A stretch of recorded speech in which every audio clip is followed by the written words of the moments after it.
Hey guys, in this video I'm going to show you how you can add the transition in CapCut PC.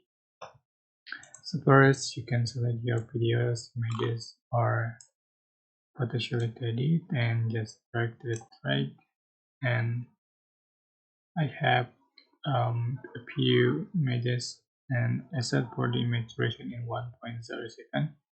So how you can edit transition, just click on transition right here and select the transition you like.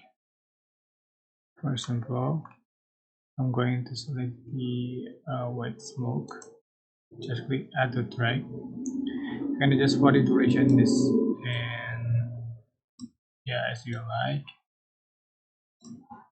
Click apply to all the clip if you want to add the transition to all the clip, or you can add another transition. Just drag to other clip. All right,